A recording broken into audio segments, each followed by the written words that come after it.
Hello, everybody, and thank you for joining us here today.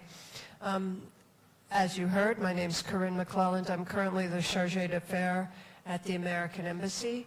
I am thrilled today to be able to participate in this panel as the Global Entrepreneurship Summit is close to my heart.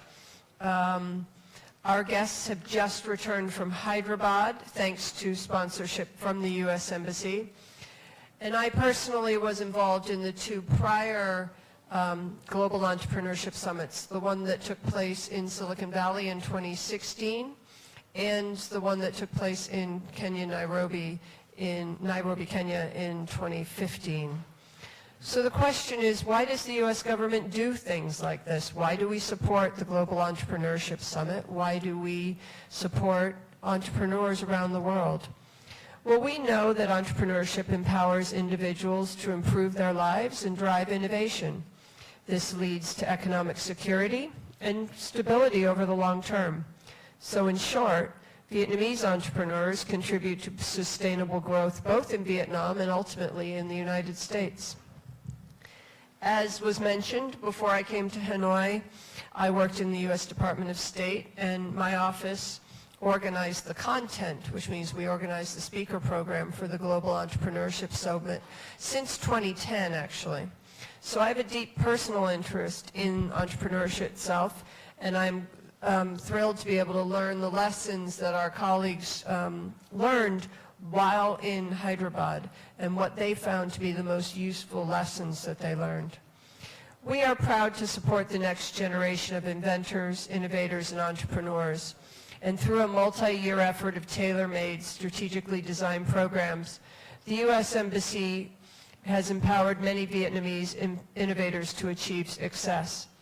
For example, the American Center sponsors the Entrepreneurial Incubator Series, which trains high school and college students on the fundamentals of entrepreneurship, not only in Hanoi, but also in a number of provinces.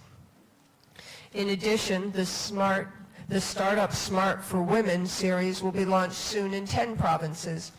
Follow the U.S. Embassy's Facebook. Good afternoon, I'm Aaron Everhart. I'm one of the founders of Hatch, which is a ecosystem builder, startup accelerator, and incubator, and also we organize Hatch Fair, which has become one of the region's largest entrepreneurship conferences and startup exhibitions. We just had our event in October and it was a success in Ho Chi Minh City. I'm a customer of Chuong's Hatchie company. I'm powered by vegetables grown hydroponically on his system on my balcony. I'm also a customer of Hien. Her food is suitable for offices, and people in my office, including myself, have ordered her meals. So that underscores the importance of agriculture, tech, and retail. Anyway, it's a pleasure to be here, and I look forward to all of your questions. Thank you all very much. I will start off the questions, and then I'm going to expect all of you to be asking various questions of various people. One thing I want to make sure everybody is aware of, I think I mentioned earlier, is that the Global Entrepreneurship Summit is an annual event, has been happening since 2010. And also, Vietnam has been very well represented at previous Global Entrepreneurship Summits.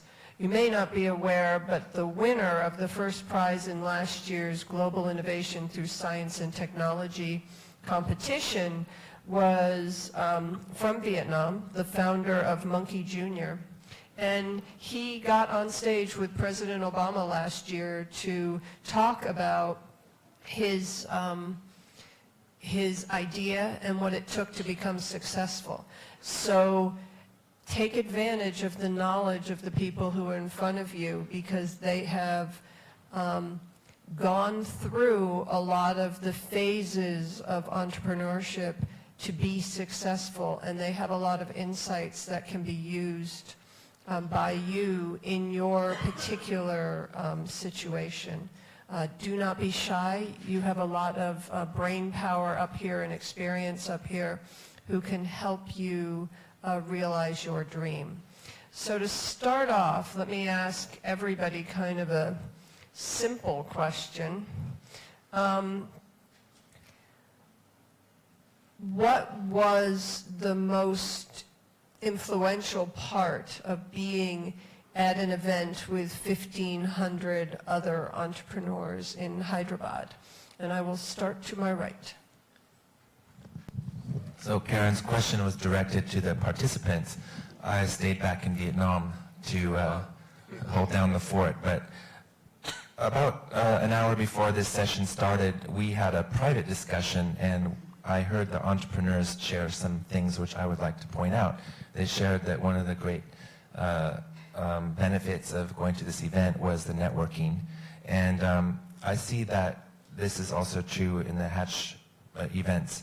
And the principle is you have to expand your context in order to expand your content. So if you're an entrepreneur and you're spending all of your time at your laptop or on your smartphone or in your office, you're not going to be expanding your context, and therefore you're not going to be expanding your content. There's more beneficial content out there, people to people, rather than online. So that would be a takeaway I'd like to share. Thank you. So how did you get selected to go to GES? What? Yes. I'll just interject that the most popular or the most well-received entrepreneurship story out of Nairobi was a startup called Hello Tractor. And it was basically an Uber for tractors, for small-scale farmers in Nigeria who didn't own their own tractor and didn't need a tractor all the time, but had a need for a tractor for a week at a time. And then you had other people who owned tractors but didn't need them all the time, and so they were just sitting around. And this person found a connection between the people who had the tractors and the people who needed a tractor. And he set up a system by which the small-scale farmer, often women, could hire the tractor for a week. And then it would go back. And then that same person with the tractor could hire it out to 20 different small-scale farmers. And they created a symbiotic relationship between the people who had a need for one product and somebody else who had the supply of that product and not enough of the need. And that comes back to market research. He identified first the need and then looked at how he could supply that need. And you could do that in any industry. That is what Uber is based on. The idea that people have a car, aren't using it all the time, people don't have a car and need it just to get from point A to point B once every few days, so it's not worth owning a car. And Uber created that connection between the supply, the extra cars, and the need, the people who needed a ride somewhere. And that's ultimately most of the startups that take off very quickly is because they've identified a need and somebody with the supply. And identified a need, people who didn't have time to cook, and found suppliers who would provide that cooking and provide that healthy meal at a reasonable cost. So her suppliers were happy and her consumers were happy. This is actually a very interesting observation I have at the modern startup, the startup this day, unlike 15 or 20 years ago, or most of the time serve the both side of customers. For example, Fresh Deli, your customer are not only people that have lunch, right? But also the woman who can work at home and cook. So Uber, for example, the customer not only riders, taxi rider, but also a taxi driver. In your case, you have families in farming area, right? But also you need to do the market research to find enough market volume for them to supply. So this is called two-way market. Two-way market. You serve both. And this type of typically technology-based. Fresh Daily has a very special app, and Hachi very special app. So this two-way market is a phenomenon of modern startup. But it doesn't have to be high-tech. I want to stress this. Business model. Business model does not have to be high-tech. It's a question of identifying a gap somewhere in some system that you have a unique way to address. It could be just doing it better than somebody else has done it. The personal computer being a prime example of this. Or frankly a phone, is just different ways to improve the way we live our lives and filling a gap. I'd like to point out some resources because some processes and some practices have been mentioned. For example, research and how to identify authentic demand, how to understand if you have a customer base. In fact, from MIT, Professor Bill Ollett, he searched around the world for different kinds of models to follow for starting a business. Think of it like a checklist. And he looked at all around the world and he came up with a system which incorporates all of the best models, and it's called Disciplined Entrepreneurship. This book has just been translated into Vietnamese, and it has a whole chapter on the steps you should take to determine whether or not you have authentic demand or whether or not you have a market gap. So I highly recommend that. It's now in Vietnamese and you can get it in the bookstore. Can you He has a use copy. for me, please? Sure, so here's a copy of the book. Yes. I discovered this book just because I was looking around the world for different checklists for all the steps I need to do to start a business from zero to having a customer and getting an investor. And I came across this process. I read this book. I teach it to the entrepreneurs that I mentor, and it's really quite fantastic. It's not the only one in the world. There are others. Choose one that suits you, but this is a great one. Yeah. We name you the best reader of. Oh, really? So Because there the is title in definitions Vietnamese, the maybe, definition of startup. The very, I think, lasting questions about what startup is, and Yeah. the answer is here. Okay. yeah. Yeah. So one of the We other recommend maybe you can say the title in Vietnamese. kinh điển về khởi nghiệp.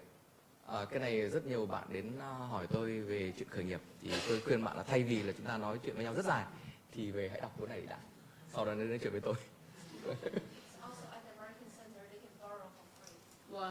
You can borrow it So I have in the American Center I have 10 of Library. them in the bookshelf. So the idea of your rural-based business, and I understand you've seen some projects come in and start a company and then leave, or start a program and then they leave and then it doesn't last. So this issue in the world of starting companies we call sustainability. I'm not talking about environmental sustainability. I'm talking about the sustainability of your business. Will your business last a long time? A good company is sustainable, and there's a way that you can engineer or craft a sustainable business. You can learn the steps in a commercialization process, one of which is in this book. And the other thing that makes a business last is scalability. We need to be able to grow. So if you have a business which can't grow, then that limits your ability to be successful. It also limits your ability to create jobs and improve the economy. So scalability and sustainability are two really important factors in any business. We wouldn't be fair to the startup community without talking a little bit about failure and the risks or benefits of failure. So, the one thing I will point out is the iPhone you have right now is not the first iPhone. A successful entrepreneur maintains success by constantly innovating. You heard someone who had a business for 10 years that was reasonably successful. Why did it fail? He said, while he was sitting here, because he didn't innovate. He didn't use those words, but his product, his business, did not continue to change with the market conditions. So, I mean, I'm old enough to remember before everybody had a phone in their pocket. I remember we actually had to talk to each other, not just, FaceTime or whatever. My point is that you can't just launch a product and sit there and wait for it to be successful. You have to constantly be looking for new products, looking for new markets, looking for investment opportunities. It's not a one-time thing. And failure takes many different forms. Failure, as we've heard, her company has never failed, but she hasn't been successful all the time in things she has tried. And that's the distinction. You have to be willing to try. Yeah. Do you want to add anything? Oh, any questions from the field? Okay, one that came from, I have some external questions as well. What do you see as the best fields, the best sectors in Vietnam that are receptive to your entrepreneurial vigor? Best field for startup. For startups, but for innovation, for the small business owner. Actually, it's quite hard to answer this question because it depends on you.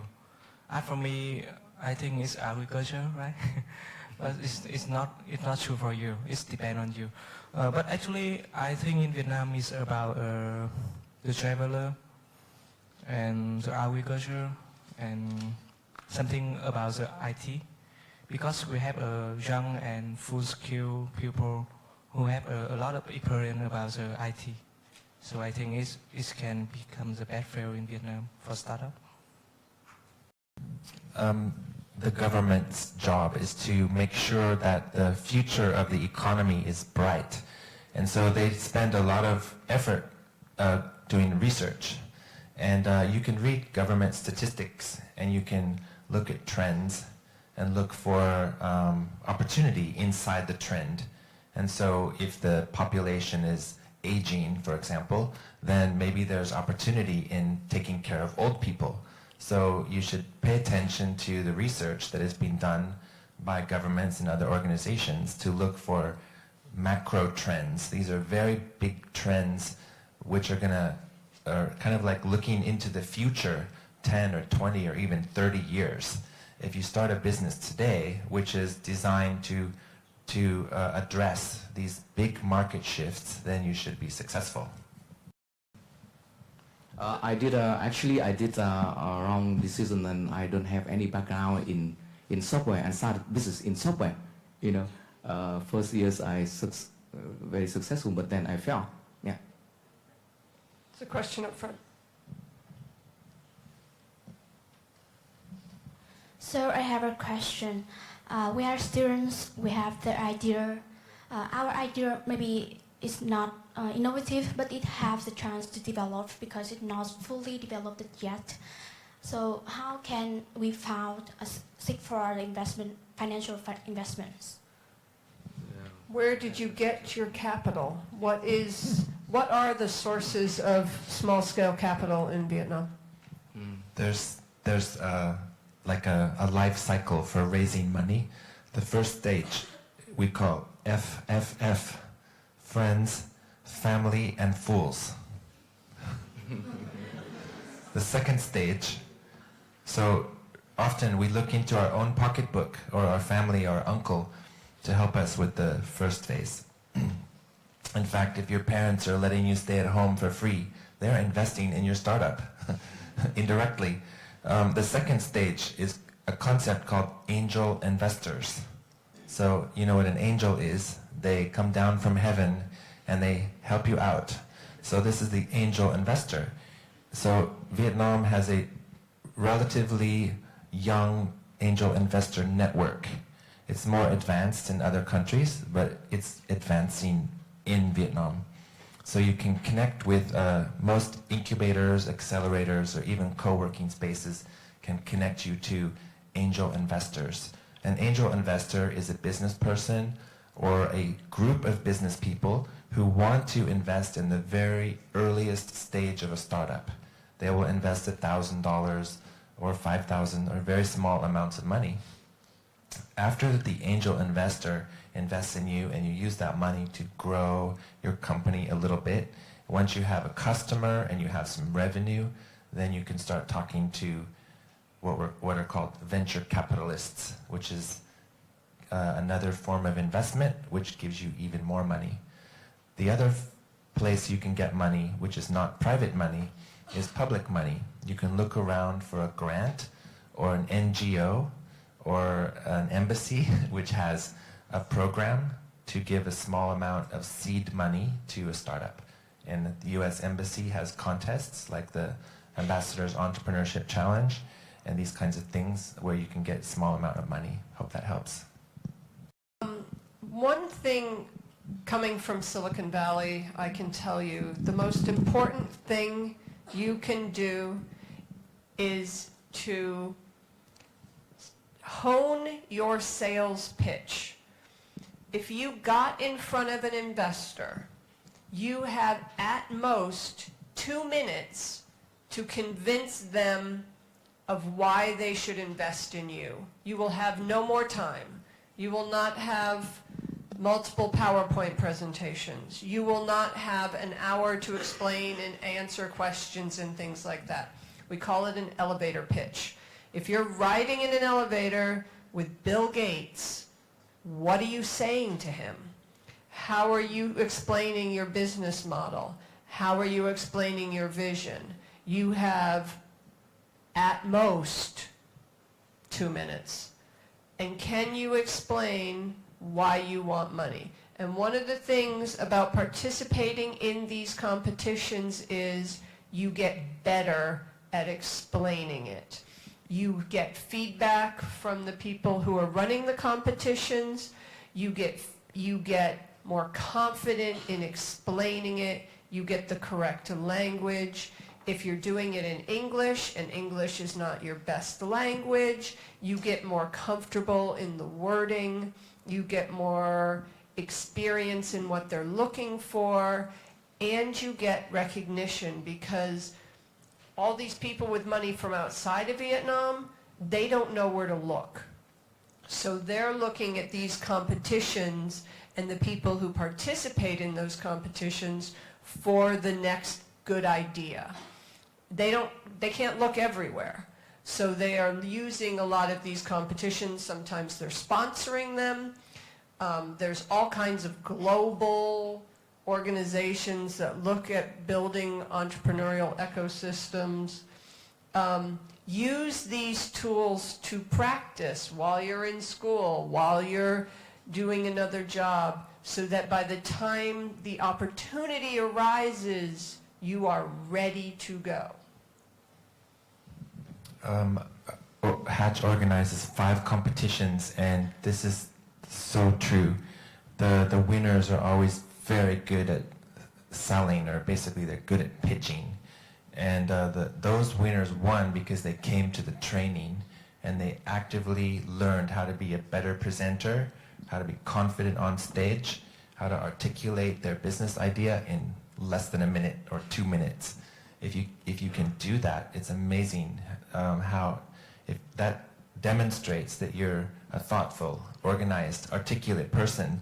The investor wants to invest money in people who are thoughtful, confident and articulate, because that's a reflection of how you're going to run your business. So think about how important that is. It's a very good point.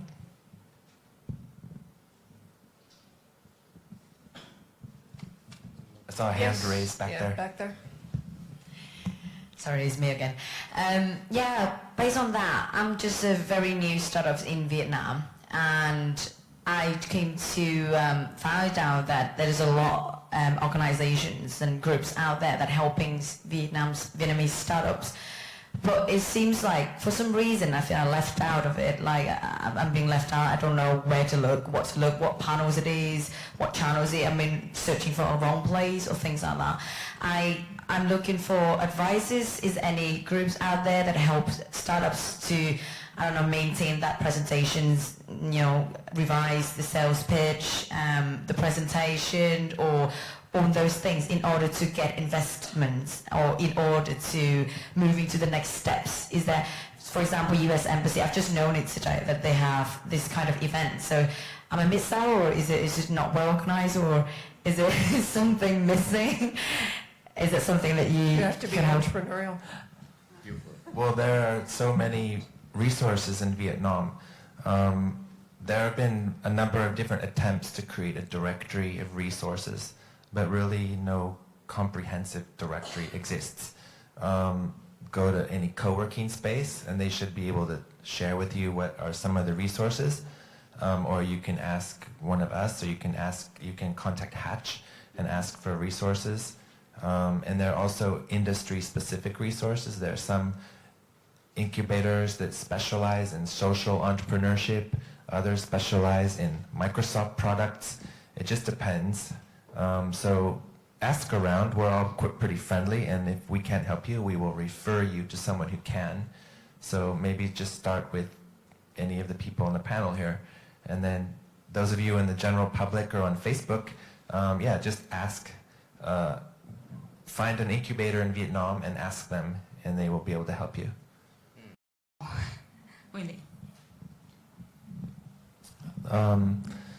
There's so many important principles to entrepreneurship, and I think the tough thing today is this thing. This thing is amazing, but it's also a challenge. It's so easy to get into business now, so easy to do Facebook marketing, so easy to start a tech company or even a non-tech company which uses this for marketing. The fact that it's so easy means that a lot of people are doing it, which means that you have more competition. So how do you stand out from the crowd?